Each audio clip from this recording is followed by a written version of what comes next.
We just had a really fun conversation about the future of VR and AR. We're going How to have a far? fun conversation.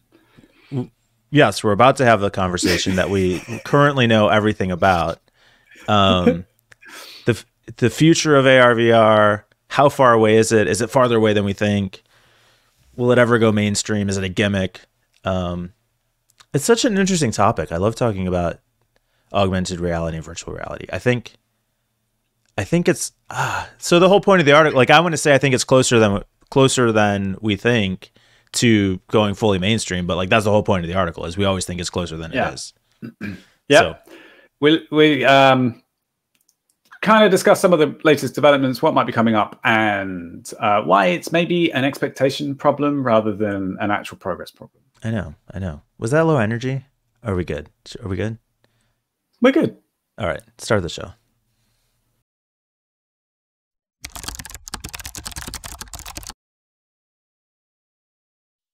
Peter, you're much more into AR, VR. You've got the Meta Oculus. You've got the Nreal glasses. It is. When does it go mainstream? I don't know. It's a tough question. Yeah. I would argue it could go mainstream now, but things are moving rapidly. So, like with the Nreals, which are amazing, they could replace monitors as we know them, or at least most monitors. But like that was 6 months ago. Nreals were like the only option that I knew that were good enough. Now there's another 4 different brands, companies that are kind of offering very similar things. So, and the price is going to come down quickly. The apps are going to develop. They're developing. Like, things are moving very, very rapidly. But and the price was already good. Yeah. Well, I mean, it depends. You compare it to buying an ultra wide monitor, right? Yeah, but like this is still not very much hardware in here. It doesn't do that much. It's a 1080p display, and you can have multiple ones. So for productivity, it can work. It can replace office monitors. But like, I don't know. It's still very immature. So we've got this article from Matthew Ball. I think it's maybe his personal blog about why VR and AR keep getting farther away. And I guess so. Like he mentioned some of the thing you said, the amount of hardware in them that making them smaller and smaller and smaller is a pretty big challenge. Like I get all that. My sense has never been that it's getting farther away. I think if anything, we maybe just want it faster, right? Yeah. I was a bit surprised to see the headline, because he wrote this from the perspective of like starting several years ago, and then we got the Oculus Quest and the Quest 2, and those were amazing, but then not much really happened. And why does it still look like what was it? The Wii, I think was the quote. Which is a sort of a valid point, right? You might expect, but by this point we would have had, really decent graphics, but it's just really hard to actually achieve that. So yeah, I don't know. And he talks about like Google Glass, and I do think there was a lot of hype around Google Glass. This is going to change the world. It's almost there. Like it's what everybody's been waiting for. And it didn't really do great. No, Google pulled it. So Google pulled it. And he talks about how Apple's AR product was expected to be on the market in 2023. Then it got pushed back to 2025. Now it's indefinitely pushed out into the future. So, yeah, but I mean, I look at it and still think like, God, it's amazing what we have now. It is really amazing. Like, so when I got the Oculus Quest, I was blown away, and I had an expectation that the next version would be an order of magnitude better, and the graphics would be so much better. And I still think that could be possible, because the actual weight of an Oculus Quest is, it's a few hundred grams. but it's a whole thing that fits over the top of your head. So I think they could have packed some better chips in there that would massively increase the performance. But with the AR VR stuff, it's 86 grams or something like that. So you can, if you knock that off by like 10%, or I don't know, a quarter of it, let's say 25%, that's 60 grams. You knocked off, 20 grams worth. There's still not that much actual, circuitry that you're going to be able to. Yeah. And nobody knows how much a gram is, but it's like 100 grams is like 0.2 pounds. So okay, a pound is a gram. How many ounces is it? You do ounces, right? Ounce, not for 8 ounces in a pound. Oh, I guess we do. I don't know. 450 grams is a pound.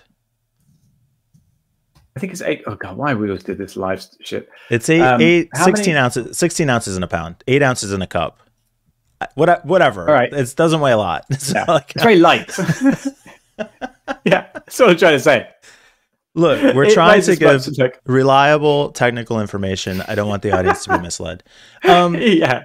But even if you have to tether it to a phone or to a computer, like that doesn't bother me. I mean, I tether my AirPods. I don't expect my AirPods to just have all my music and access. That's true, actually. But like what? So to me, I think the dream for me is heads-up display about my environment and the people that I'm talking to. And that doesn't feel like it's that terribly far away.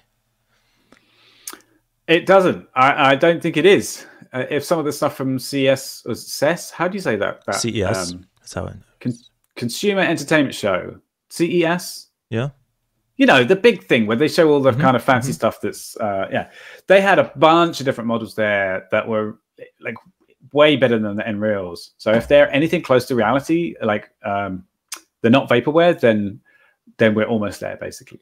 Yeah. It's just there's some things like the computing power, basically, like to have a proper 3D environment and something that's constantly being updated. You need power, and you need like actual, like a. It's too heavy to put. It's too light to put a battery on it, so you need to tether it to something else, which is inconvenient and kind of sucky.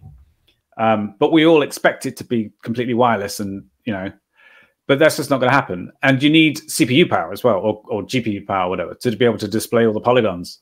And that's also not going to happen because we just don't have them small enough yet or light enough on the device. But like, I don't think tethering it to phone is going to be that hard a hurdle to overcome for most people. Almost anybody who has these glasses is going to have a smartphone that could run them. Yeah, I don't know. I mean, I think the idea about walking around with a pair of glasses that have a wire going to your phone is a bit clunky. Maybe, but you could run it off. I mean, I think there's probably a solution to the battery side. But if not, this is the thing. I think that's what this article is. I think that's what this article is all about. It's people who go, one minor hurdle.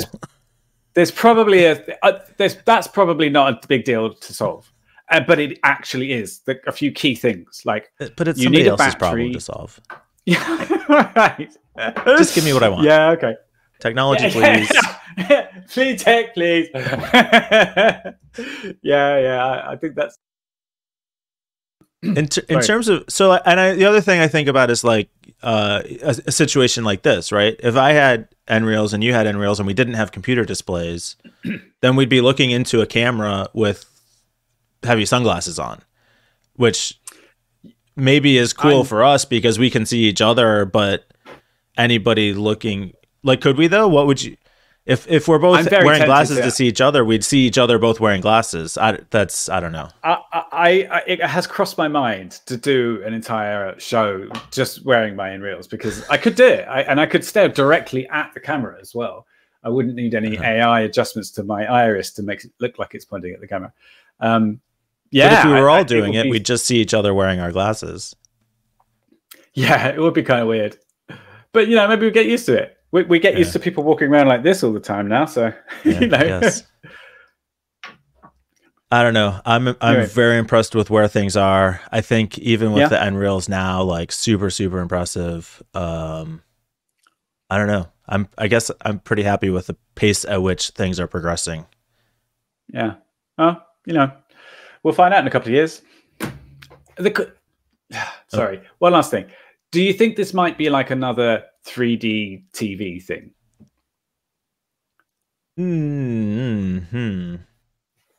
That's the kind of like, am I being duped by the hype? I do love these Nrails, but 3D TV always felt gimmicky. I don't get that set. Like, this feels a little new. It doesn't feel fully mature, but it doesn't feel gimmicky. Okay, but is that just because you're in that small group of people who have been sucked into it? Like with the 3D TV. The 3D TV had its proponents and had people going, oh my God, it's the next big thing. But from the outside, it looked like, oh, it's just a tiny minority of people who obviously don't know what's going on. I don't think... I mean, I have a 3D TV makes less sense because of how you consume TV, the environment in which you're watching it. Are you gonna like you could, and I guess what we expect from TV, but it could be a completely different format. So maybe the problem is thinking of it as TV. If I have a scene displayed in front of me in 3D, that could make sense. But it's different from what I see on TV, because on TV you have the scene and the background, and you're never going to get all of that unless you're looking at virtual reality, in which case you have a more immersive experience. And maybe that's the issue, is that 3D TV is like half immersive but half not, because you're still just watching it from the outside. Yeah, I mean, maybe you're right. I without going into the details, I think it's. I suppose my point is, like, I don't know if I'm part of that little bubble where I don't know. I love it, but it's not going to happen, kind of thing. The other problem potentially that they're fighting against is, I don't think you can look at VR without thinking of the holodeck. And having that be your expectation. Like, even like, I know it's not that, I know, but like always in your mind you'd be like, oh my, like this has got to be what it's, how are we going to get there from here? Like, that's got to be what it's going to, right? Everything else is a disappointment. Well, we've seen games progress from like the Wii to like Dark Souls or whatever the latest games are.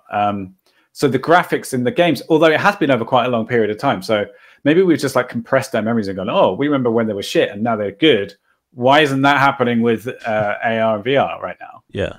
I mean, think how excited everyone was when like PC. Like, I remember my first computer was 200 megahertz Sony Vaio with MMX technology, and it had like it was by today's standards nothing, but we were so excited to have it at the time. It could do things like give you an experience that you couldn't get anywhere else. It was outdated within 6 months. But even then, the 3DFX cards came out. That's what I remember. The Voodoo 3DFX Voodoo cards. They just revolutionized everything. At first, I didn't get it. Like, why would you want a specialized piece of hardware just to do 3D graphics? Oh, I see. Right. Yeah. It's amazing. Yeah. So we're probably still at the early stages, and I think we're impatient. Yeah. Because we have had a glimpse into what it could be like, which we didn't have in some of those other things. But like you said earlier, it's an expectation problem, not a progress problem. Yeah, I think we'll get there, and I think it's not a gimmick.